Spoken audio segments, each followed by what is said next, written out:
Hi friends, ಎಲ್ಲರಿಗೂ ನಿಮ್ಮ ಪ್ರೀತಿ YouTube ಚಾನಲ್ಗೆ ಸ್ವಾಗತ ಸುಸ್ವಾಗತ. ನೋಡಿ ಫ್ರೆಂಡ್ಸ್, ನಾವು ಹಿಂದಿನ ಕ್ಲಾಸ್ನಿಂದ ನಾವೇನು ಮಾಡ್ತಾ ಇದ್ದೀವಪ್ಪ ಅಂದರೆ ಸೈನ್ಸ್ಗೆ ಸಂಬಂಧಪಟ್ಟಂತೆ ಪ್ರಶ್ನೋತ್ತರಗಳನ್ನು ನೋಡ್ತಾ ಬರ್ತಾ ಇದ್ವಿ. ಅದರಲ್ಲೂ ಕೂಡ ಎಸ್ಪೆಷಲಿ ಗೌರ್ಮೆಂಟ್ ಬುಕ್ಸ್ನಲ್ಲಿರುವಂಥ ಪ್ರಶ್ನೋತ್ತರಗಳನ್ನು ನಾವು ನೋಡ್ತಾ ಬರ್ತಾ ಇದ್ವಿ. ಹೌದಾ? ಅದರ ಜೊತೆಗೆ ಎಷ್ಟೋ ಜನರ ಬೇಡಿಕೆ ಏನಿತ್ತಪ್ಪ ಅಂದರೆ ಇಂಗ್ಲೀಷ್ನಲ್ಲಿ ಕೂಡ ಕ್ಲಾಸ್ ಮಾಡಬೇಕಂತೇಳಿ, ಅದಕ್ಕಾಗಿ ನಾನು ಮಾಡಿರುವಂಥ ಕ್ವಶನ್ಸ್ಗಳನ್ನು ಇಂಗ್ಲೀಷ್ನಲ್ಲಿ ಟ್ರಾನ್ಸ್ಲೇಟ್ ಮಾಡಿ ಇನ್ನೊಬ್ಬರು ಮೇಡಮ್ರವರು ನಿಮಗೆ ಹೇಳ್ಕೊಡ್ತಾ ಇದ್ದಾರೆ. ಆ ಕ್ಲಾಸನ್ನು ಕೂಡ ನನ್ನ ಚಾನಲ್ನಲ್ಲಿ ನಾನು ಅಪ್ಲೋಡ್ ಮಾಡಿದ್ದೀನಿ. ಅದೇ ರೀತಿಯಾಗಿ ಮೇಡಮ್ ಅವರಿಗೂ ಕೂಡ ಸಪೋರ್ಟ್ ಮಾಡಿ ಅಂತ ಹೇಳ್ತಾ ಇವತ್ತಿನ ಕ್ಲಾಸನ್ನು ಸ್ಟಾರ್ಟ್ ಮಾಡೋಣ. ಜಲಾಂತರ್ಗಾಮಿಗಳ ವೇಗವನ್ನು ಪತ್ತೆಹಚ್ಚಲು ಈ ಕೆಳಗಿನ ಯಾವ ಪರಿಣಾಮ ಸಹಾಯಕವಾಗಿದೆ? ಆಪ್ಷನ್ ಎ ಟಿಂಡಾಲ್ ಪರಿಣಾಮ, ಆಪ್ಷನ್ ಬಿ ಡಾಪ್ಲರ್ ಪರಿಣಾಮ, ಆಪ್ಷನ್ ಸಿ ರಾಮನ್ ಪರಿಣಾಮ, option D blue water policy. ಇದಕ್ಕೆ ಸರಿಯಾದ ಉತ್ತರ ನೋಡ್ತಾ ಬರೋದಾದರೆ ಡಾಪ್ಲರ್ ಪರಿಣಾಮ. ಡಾಪ್ಲರ್ ಪರಿಣಾಮವು ಜಲಾಂತರ್ಗಾಮಿಗಳ ವೇಗವನ್ನು ಪತ್ತೆಹಚ್ಚಲು ಸಹಾಯಕವಾಗಿದೆ. ಜಠರದಲ್ಲಿ ಉತ್ಪತ್ತಿಯಾಗುವ ಹೈಡ್ರೋಕ್ಲೋರಿಕ್ ಆಮ್ಲದ ಕಾರ್ಯ. ಆಪ್ಷನ್ ಎ ನೀರನ್ನು ಸರಬರಾಜು ಮಾಡಲು ಸಹಾಯಕ ಮಾಡುತ್ತದೆ, ಆಪ್ಷನ್ ಬಿ ಕೆಂಪು ರಕ್ತ ಕಣಗಳನ್ನು ಉತ್ಪತ್ತಿ ಮಾಡುತ್ತದೆ, ಆಪ್ಷನ್ ಸಿ ಆಹಾರವನ್ನು ಜೀರ್ಣಿಸಲು ಸಹಾಯಕವಾಗಿದೆ, ಆಪ್ಷನ್ ಡಿ ಲಾಲಾರಸವನ್ನು ಉತ್ಪತ್ತಿ ಮಾಡುತ್ತದೆ. ಇದಕ್ಕೆ ಸರಿಯಾದ ಉತ್ತರ ನೋಡ್ತಾ ಬರೋದಾದರೆ ಆಹಾರವನ್ನು ಜೀರ್ಣಿಸಲು ಸಹಾಯಕವಾಗಿದೆ. ಯಾವುದು? ಜಠರದಲ್ಲಿ ಉತ್ಪತ್ತಿಯಾಗುವಂಥ HCl. ಓಕೆನಾ? ಈ ಜಠರದಲ್ಲಿ ಉತ್ಪತ್ತಿಯಾಗುವಂಥ HCl ಇದೆಯಲ್ಲ, ಇದರ pH ವ್ಯಾಲ್ಯೂ ಎಷ್ಟಪ್ಪ ಅಂದರೆ 1.2. ಇದನ್ನು ಜಠರ ರಸ ಅಂತ ಕೂಡ ನಾವು ಕರಿತೀವಿ. ಮುಂದಿನ ಪ್ರಶ್ನೆ, ಈ ಕೆಳಗಿನ ಯಾವುವು ಪ್ರಾಥಮಿಕ ಬಣ್ಣಗಳಾಗಿವೆ? ಇದಕ್ಕೆ ಸರಿಯಾದ ಉತ್ತರ ನೋಡ್ತಾ ಬರೋದಾದರೆ ಹಸಿರು, ಕೆಂಪು ಮತ್ತು ನೀಲಿ. ಹಸಿರು, ಕೆಂಪು ಮತ್ತು ನೀಲಿ ಇವು ಏನಪ್ಪ ಅಂದರೆ ಪ್ರಾಥಮಿಕ ಬಣ್ಣಗಳಾಗಿದ್ದಾವೆ. ಎಷ್ಟಪ್ಪ ಅಂದರೆ ಟೋಟಲ್ 3 ಬಣ್ಣಗಳದವು. ಇದನ್ನು ನೆನಪಿಟ್ಕೊಳ್ಳೋಕೆ ಒಂದು ಕೋಡ್ ನೆನಪಿಟ್ಕೊಳ್ಳಿ, GRB. G ಅಂದರೆ ಗ್ರೀನ್, R ಅಂದರೆ ರೆಡ್, B ಅಂದರೆ ಬ್ಲೂ. ಈ ರೀತಿಯಾಗಿ ನೀವು ನೆನಪಿಟ್ಕೋಬೋದು. GRB ತುಪ್ಪ ಅಂತೇಳಿ ನೆನಪಿಟ್ಕೋಬೋದು. ಓಕೆನಾ? ನೆಕ್ಸ್ಟ್ ದ್ವಿತೀಯಕ ಬಣ್ಣಗಳು ಅಂತ ಬರ್ತಾವೆ. ಅವು ಯಾವಪ್ಪ ಅಂದರೆ ಹಳದಿ, ಕಪ್ಪು, ಸಯಾನ್ ಮತ್ತು ಮೆಜೆಂಟಾ. ಇವು ಯಾವಪ್ಪ ಅಂದರೆ ಇವು ದ್ವಿತೀಯಕ ಬಣ್ಣಗಳು. ಯಾವ ಬಣ್ಣಗಳು? ದ್ವಿತೀಯಕ ಬಣ್ಣಗಳು.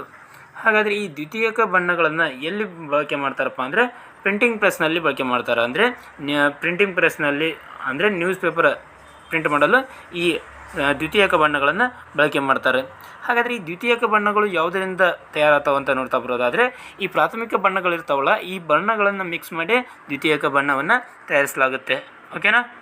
ನೆಕ್ಸ್ಟ್, ಮಂಜಿನಲ್ಲಿ ವಸ್ತುಗಳು ಸ್ಪಷ್ಟವಾಗಿ ಕಾಣಿಸುವುದಿಲ್ಲ. ಇದಕ್ಕೆ ಕಾರಣ?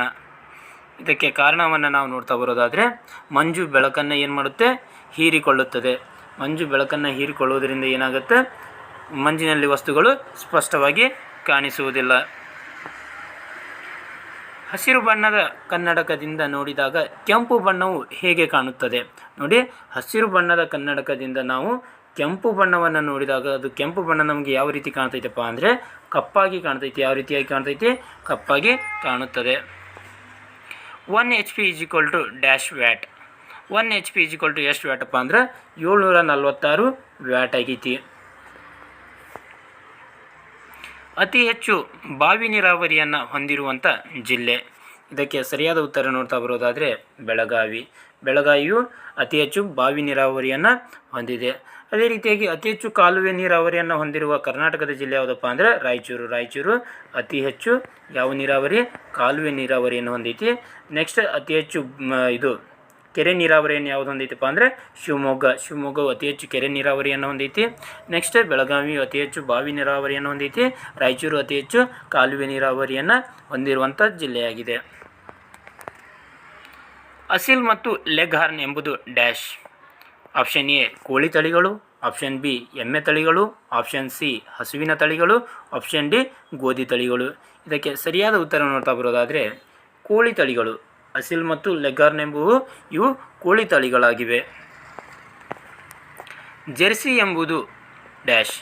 ಇದಕ್ಕೆ ಸರಿಯಾದ ಉತ್ತರ ನೋಡ್ತಾ ಬರೋದಾದರೆ ಹಸುವಿನ ತಳಿ. ಜೆರ್ಸಿ ಎಂಬುದೊಂದು ಹಸುವಿನ ತಳಿಯಾಗಿದೆ.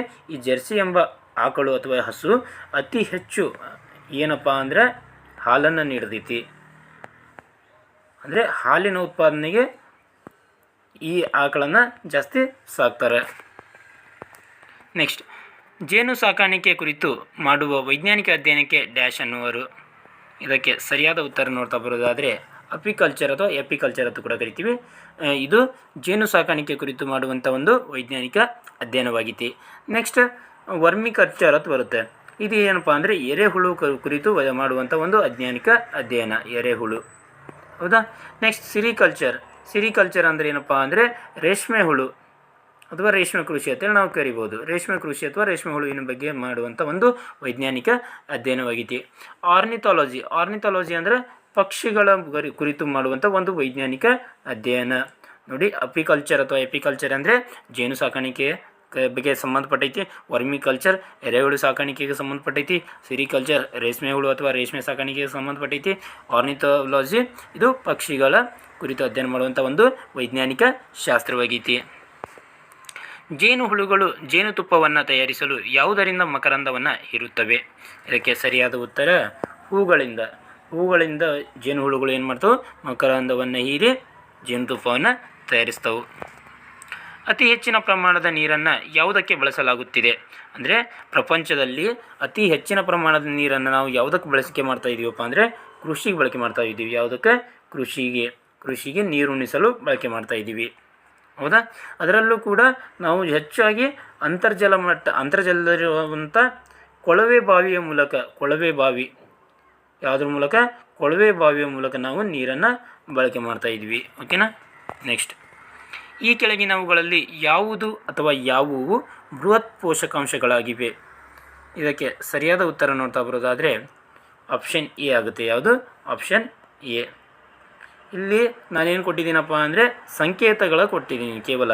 ಎನ್ ಅಂದರೆ ನೈಟ್ರೋಜನ್, ಪಿ ಅಂದರೆ ಫಾಸ್ಫರಸ್, ಕೆ ಅಂದರೆ ಪೊಟ್ಯಾಷಿಯಮ್, ಸಿ ಎ ಅಂದರೆ ಕ್ಯಾಲ್ಸಿಯಂ, ಎಮ್ ಜಿ ಅಂದರೆ ಮ್ಯಾಗ್ನೀಷಿಯಮ್, ಎಸ್ ಅಂದರೆ ಸಲ್ಫರ್. ನೋಡಿ, ಈ 6 ಪೋಷಕಾಂಶಗಳು, ಇವುಗಳಿಗೆ ನಾವು ಬೃಹತ್ ಪೋಷಕಾಂಶಗಳು ಅಂತ ಕರಿತೀವಿ.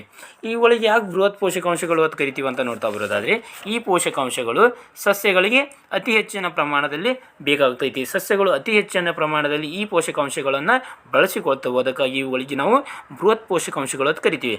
ಇನ್ನೊಮ್ಮೆ ನೋಡ್ಕೊಳ್ಳಿ, ಎನ್ ಅಂದರೆ ನೈಟ್ರೋಜನ್, ಪಿ ಅಂದರೆ ಫಾಸ್ಫರಸ್, ಕೆ ಅಂದರೆ ಪೊಟ್ಯಾಷಿಯಂ, ಸಿ ಅಂದರೆ ಕ್ಯಾಲ್ಸಿಯಂ, ಎಮ್ ಜಿ ಅಂದರೆ ಮ್ಯಾಗ್ನೀಷಿಯಂ, ಎಸ್ ಅಂದರೆ ಸಲ್ಫರ್. ಇವು 6 ಏನಪ್ಪ ಅಂದರೆ ಬೃಹತ್ ಪೋಷಕಾಂಶಗಳು. ಓಕೆನಾ. ನೆಕ್ಸ್ಟ್, ಕೆಳಗಿನವುಗಳಲ್ಲಿ ಯಾವುದನ್ನು ಭಾರತೀಯ ಜೇನುಹುಳು ಎಂದು ಕರೆಯುತ್ತೇವೆ? ಕೊಟ್ಟಿರುವಂಥ ಆಪ್ಷನ್ಗಳಲ್ಲಿ ಯಾವುದನ್ನು ನಾವು ಭಾರತೀಯ ಜೇನುಹುಳು ಅಂತ ಕರಿತೀವಿ ಅಂತ ನೋಡ್ತಾ ಬರೋದಾದರೆ Apis Serena Indica. Option A ಸರಿಯಾದ ಉತ್ತರ. ಓಕೆನಾ. ಇದನ್ನು ನಾವು ಭಾರತೀಯ ಜೇನುಹುಳು ಅಂತೇಳಿ ಕರಿತೀವಿ. ಹಾಗಾದರೆ ಎಪಿಸ್ ಡಾರ್ಸೆಟಾ ಇದೆಯಲ್ಲ, ಈ ಎಪಿಸ್ ಡಾರ್ಸೆಟಾವನ್ನು ಕಲ್ಲು ಜೇನುಹುಳು ಅಂತ ಕರಿತೀವಿ. ಏನಂತ ಕರಿತೀವಿ? ಕಲ್ಲು ಜೇನುಹುಳು, ಎಪಿಸ್ ಡಾರ್ಸೆಟಾ. ನೆಕ್ಸ್ಟ್, ಎಪಿಸ್ ಫ್ಲೋರಾ ಅಂತ ಬರುತ್ತಲ್ಲ, ಇದನ್ನು ಸಣ್ಣ ಜೇನುಹುಳು ಅಂತ ಕರಿತೀವಿ. ಯಾವುದನ್ನು? ಎಪಿಸ್ ಫ್ಲೋರಾವನ್ನು ಸಣ್ಣ ಜೇನುಹುಳು, ಎಪಿಸ್ ಡಾರ್ಸೆಟಾವನ್ನು ಕಲ್ಲು ಜೇನುಹುಳು, ಎಪಿಸ್ ಸೆರೆನಾ ಇಂಡಿಕಾವನ್ನು ಭಾರತೀಯ ಜೇನುಹುಳು, ನೆಕ್ಸ್ಟ್ ಎಪಿಸ್ ಮಲ್ಲಿಫೆರಾವನ್ನು ಇಟಲಿ ಜೇನುಹುಳು ಅಂತ ಕರಿತೀವಿ. ಹೌದಾ. ಇವು ನೆನಪಿನಲ್ಲಿ ಇಟ್ಕೊಳ್ಳಿ, ಇವು ನಿಮ್ಮ ಗೌರ್ಮೆಂಟ್ ಬುಕ್ಸ್ನಲ್ಲಿರುವಂಥದ್ದೇ. ಓಕೆನಾ.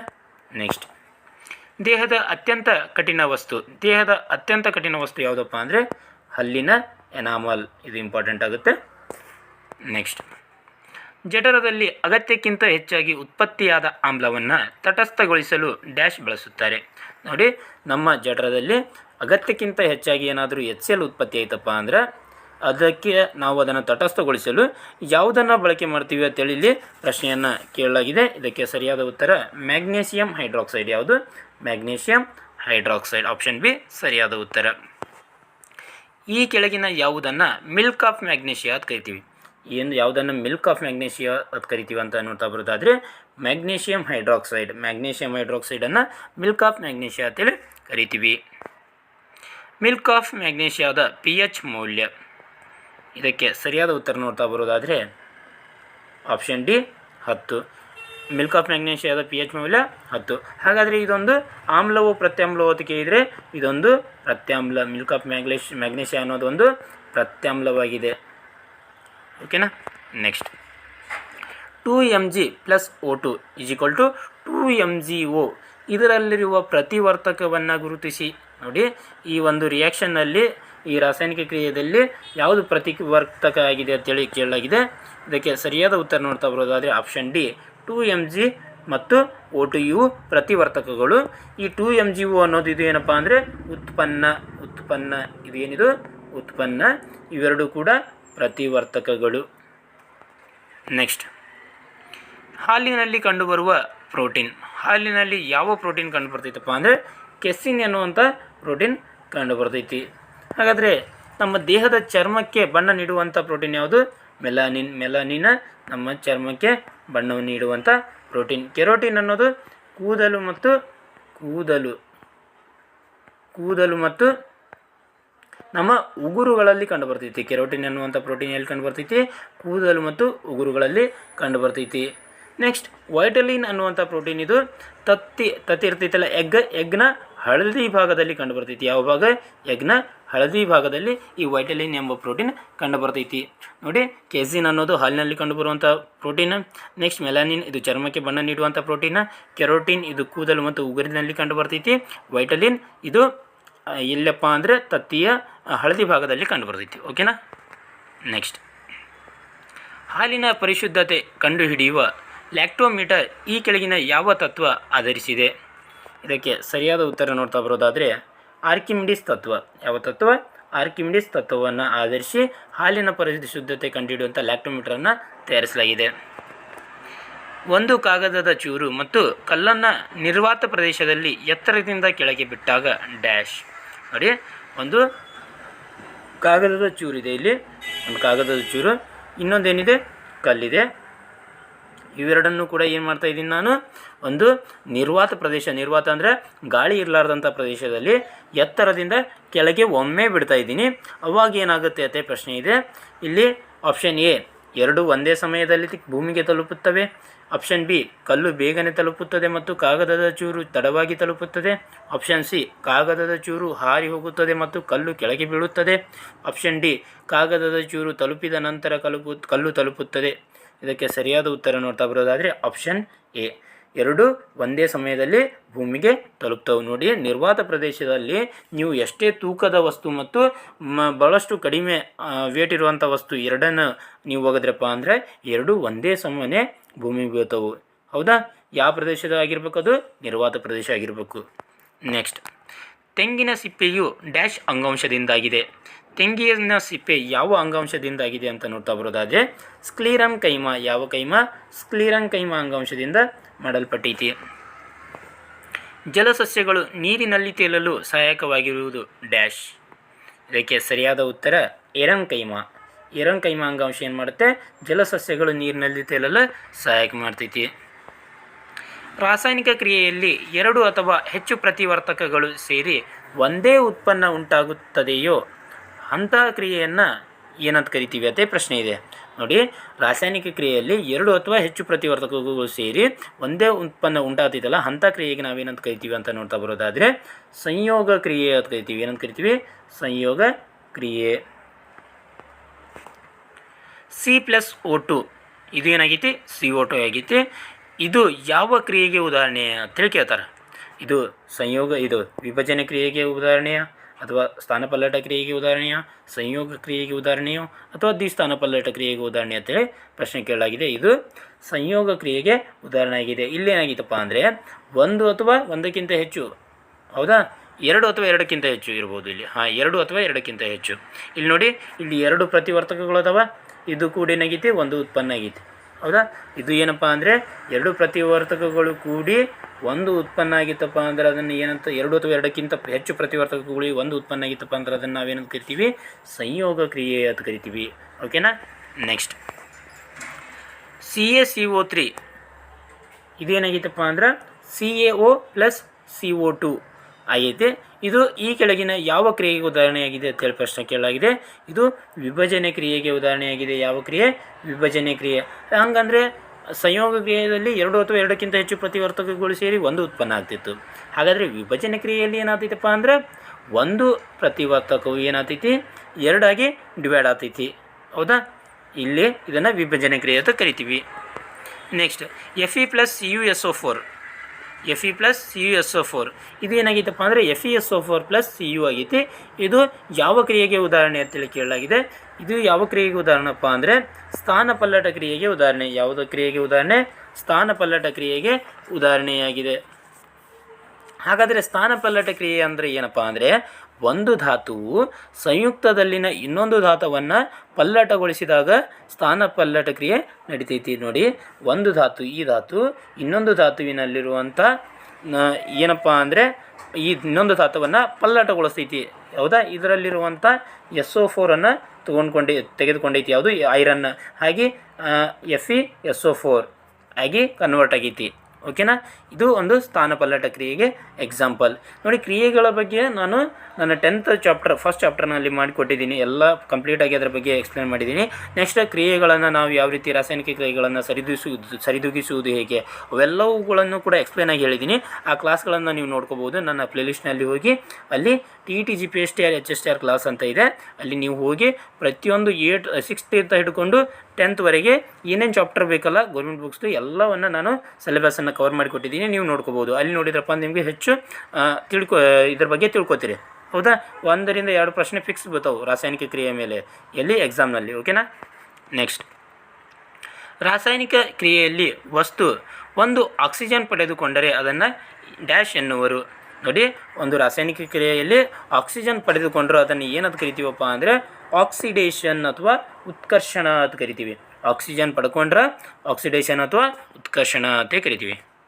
ಹಾಗಾದರೆ ನೆಕ್ಸ್ಟ್ ಕ್ವಶನ್ ಏನಪ್ಪ ಅಂದರೆ, ರಾಸಾಯನಿಕ ಕ್ರಿಯೆಯಲ್ಲಿ ಒಂದು ವಸ್ತು ಒಂದು ಆಕ್ಸಿಜನ್ನ ಕಳೆದುಕೊಂಡ್ರೆ ಅದನ್ನು ಏನಂತ ಕರಿತೀವಿ ಅಂದರೆ ರಿಡಕ್ಷನ್ ಅಥವಾ ಅಪಕರ್ಷಣ ಅಂತ ಕರಿತೀವಿ. ನೋಡಿ, ರಿಡಕ್ಷನ್ ಅಥವಾ ಅಪಕರ್ಷಣ ಅಂದರೆ ಆಕ್ಸಿಜನ್ನ ಕಳೆದುಕೊಳ್ಳುವುದು. ಉತ್ಕರ್ಷಣ ಅಥವಾ ಆಕ್ಸಿಡೇಷನ್ ಅಂದರೆ ಆಕ್ಸಿಜನ್ನ ಪಡೆದುಕೊಳ್ಳುವುದು. ನೆಕ್ಸ್ಟ್, ಸುಣ್ಣದ ಕಲ್ಲಿನ ರಾಸಾಯನಿಕ ಸೂತ್ರ. ಸುಣ್ಣದ ಕಲ್ಲಿನ ರಾಸಾಯನಿಕ ಸೂತ್ರ ಏನಪ್ಪ ಅಂದರೆ CaCO3 ಅನ್ನೋದೆಂದು ಕಾಕೋತ್ರಿಯತೆ. ಇದು ಕ್ಯಾಲ್ಸಿಯಂ ಕಾರ್ಬೋನೇಟ್ ಇದೆಯಲ್ಲ, ಕ್ಯಾಲ್ಸಿಯಂ ಕಾರ್ಬೋನೇಟ್ ಇದು ಸುಣ್ಣದ ಕಲ್ಲಿನ ರಾಸಾಯನಿಕ ಸೂತ್ರವಾಗಿದೆ. ನೆಕ್ಸ್ಟ್, CH3COOH ಅನ್ನೋದು ಏನಪ್ಪ ಅಂದರೆ ವಿನೆಗಾರ್ ಅಥವಾ ಆ್ಯಸಿಟಿಕ್ ಆಮ್ಲದ ಒಂದು ರಾಸಾಯನಿಕ ಸೂತ್ರ. ಓಕೆನಾ? ಕ್ಯಾಲ್ಸಿಯಂ ಹೈಡ್ರಾಕ್ಸೈಡ್ ಇದು. ನೆಕ್ಸ್ಟ್, ಮೆಥನೋಯಿಕ್ ಆಮ್ಲದ ರಾಸಾಯನಿಕ ಸೂತ್ರ. ಮೆಥನೋಯಿಕ್ ಆಮ್ಲದ ರಾಸಾಯನಿಕ ಸೂತ್ರ ಯಾವುದಪ್ಪ ಅಂದರೆ HCOOH. ಇದು ಮೆಥನೋಯಿಕ್ ಆಮ್ಲದ ರಾಸಾಯನಿಕ ಸೂತ್ರವಾಗೈತಿ. ಆಮ್ಲಗಳು ಯಾವ ರುಚಿಯನ್ನು ಹೊಂದಿವೆ? ನೋಡಿ, ಆಮ್ಲಗಳು ಯಾವ ರುಚಿಯನ್ನು ಹೊಂದೆವು ಅಂತ ನೋಡ್ತಾ ಬರೋದಾದರೆ ಹುಳಿ ರುಚಿಯನ್ನು ಹೊಂದೆವು. ಹಾಗಾದರೆ ಆಮ್ಲಗಳಿಗೆ ನೈಸರ್ಗಿಕ ಆಮ್ಲಗಳು ಎಲ್ಲಿ ಸಿಗ್ತಾವಪ್ಪ ಅಂದ್ರೆ ನಮಗೆ ಲಿಂಬೆಹಣ್ಣಿನಲ್ಲಿ ಸಿಗ್ತಾವೆ. ಲಿಂಬೆಹಣ್ಣು ತಿಂದಾಗ ಹೆಂಗೆ ಹತ್ತೈತಿ? ಹುಳಿ ಹತ್ತೈತಿ. ಕಿತ್ತಳೆ ಹಣ್ಣಿನಲ್ಲಿ ಸಿಗ್ತಾವೆ, ಅದು ಕೂಡ ಹುಳಿ ಹತ್ತೈತಿ. ನೆಕ್ಸ್ಟ್, ಟೊಮ್ಯಾಟೊನಲ್ಲಿ ಸಿಗ್ತೈತಿ, ಅದು ಕೂಡ ಹುಳಿ ಹತ್ತೈತಿ. ಹೌದಾ? ಹಾಗಾದರೆ ಆಮ್ಲಗಳು ಯಾವ ರುಚಿಯನ್ನು ಹೊಂದೆವು? ಹುಳಿ ರುಚಿಯನ್ನು ಹೊಂದೆವು. ಲಿಂಬೆನಲ್ಲಿ ಸಿಟ್ರಿಕ್ ಆಮ್ಲ ಕಂಡು ಬರ್ತೈತಿ, ಕಿತ್ತಳೆನಲ್ಲಿ ಸಿಟ್ರಿಕ್ ಆಮ್ಲ ಕಂಡು ಬರ್ತೈತಿ, ಟೊಮ್ಯಾಟೊನಲ್ಲಿ ಆಕ್ಸಾಲಿಕ್ ಆಮ್ಲ ಕಂಡು ಬರ್ತೈತಿ. ಓಕೆನಾ? ನೆಕ್ಸ್ಟ್, ಈ ಕೆಳಗಿನ ಯಾವುದರ ವರ್ತನೆಯಿಂದ ಲವಣಗಳು ಉತ್ಪತ್ತಿಯಾಗುತ್ತವೆ? ಇದಕ್ಕೆ ಸರಿಯಾದ ಉತ್ತರ ಆಮ್ಲ ಮತ್ತು ಪ್ರತ್ಯಾಮ್ಲಗಳ ಪರಸ್ಪರ ವರ್ತನೆಯಿಂದ ಲವಣಗಳು ಉತ್ಪತ್ತಿಯಾಗ್ತವೆ. ದೇಹದ ಅತ್ಯಂತ ಕಠಿಣ ವಸ್ತುವಾದ ಹಲ್ಲಿನ ಎನಾಮಲ್ ಯಾವುದರಿಂದ ಮಾಡಲ್ಪಟ್ಟಿದೆ? ನೋಡಿ, ದೇಹದ ಅತ್ಯಂತವಾದ ಕಠಿಣ ವಸ್ತುವಾದಂಥದ್ದು ಯಾವುದು? ಹಲ್ಲಿನ ಎನಾಮಲ್. ಇದು ಯಾವುದರಿಂದ ಮಾಡಲ್ಪಟ್ಟಿದೆ ಅಂತ ಕ್ವಶನ್ ಆಗಿದೆ. ಇದಕ್ಕೆ ಸರಿಯಾದ ಉತ್ತರ ನೋಡ್ತಾ ಬರೋದಾದರೆ calcium hydroxy apatite. Calcium hydroxy ಅಪಟೈಟ್ನಿಂದ ಈ ಹಲ್ಲಿನ ಎನಾಮಲ್ ಮಾಡಲ್ಪಟ್ಟಿದೆ. ಪ್ರತ್ಯಾಮ್ಲಕ್ಕೆ ಸಂಬಂಧಿಸಿದಂತೆ ಈ ಕೆಳಗಿನ ಹೇಳಿಕೆಗಳನ್ನು ಗಮನಿಸಿ. ನೋಡಿ, ಪ್ರತ್ಯಾಮ್ಲಕ್ಕೆ ಸಂಬಂಧಿಸಿದಂಥ ಕೆಲವೊಂದಿಷ್ಟು ಹೇಳಿಕೆ ಅದಾವು, ಅವುಗಳನ್ನು ಗಮನಿಸೋಣ. ದ್ರಾವಣದ ಸ್ಥಿತಿಯಲ್ಲಿ ಹೈಡ್ರಾಕ್ಸೈಡ್ ಅಯಾನು OH- ಉಂಟಾಗುತ್ತದೆ. ಇದು ಸರಿಯಾಗಿದೆ. ಹಾಗಾದರೆ ಆಮ್ಲದಲ್ಲಿ H+ ಅಯಾನು ಉಂಟಾಗ್ತೈತಿ, ಈ ಪ್ರತ್ಯಾಮ್ಲದಲ್ಲಿ OH-. ಓಕೆನಾ? ಇದು ಕರೆಕ್ಟ್ ಆಗಿದೆ, ಫಸ್ಟ್ ಆಪ್ಷನ್. ಸೆಕೆಂಡ್, ಇದು ಕಹಿ ರುಚಿಯನ್ನು ಹೊಂದೈತಿ, ರೈಟ್. ಆದರೆ ಆಮ್ಲಗಳು ಹುಳಿ ರುಚಿಯನ್ನು ಹೊಂದಿದ್ದು. ಪ್ರತ್ಯಾಮ್ಲ ಕೆಂಪು ಲಿಟ್ಮಸ್ ಕಾಗದವನ್ನು ನೀಲಿ ಬಣ್ಣಕ್ಕೆ ಪರಿವರ್ತಿಸುತ್ತದೆ, ಇದು ಕೂಡ ಸರಿಯಾಗೈತಿ. ಪ್ರತ್ಯಾಮ್ಲ ಏನು ಮಾಡ್ತೈತಿ? ಕೆಂಪು ಲಿಟ್ಮಸ್ ಕಾಗದವನ್ನು ನೀಲಿ ಬಣ್ಣಕ್ಕೆ ಪರಿವರ್ತಿಸ್ತೈತಿ. ಇದರ ಅಪೋಸಿಟ್ ಆಮ್ಲ ಆಗಿರ್ತೈತಿ. ಅಂದರೆ ನೀಲಿ ಬಣ್ಣದ ಲಿಟ್ಮಸ್ ಕಾಗದವನ್ನು ಕೆಂಪು ಬಣ್ಣಕ್ಕೆ ಪರಿವರ್ತಿಸ್ತೈತಿ, ಅದು ಆಮ್ಲ. ಓಕೆನಾ?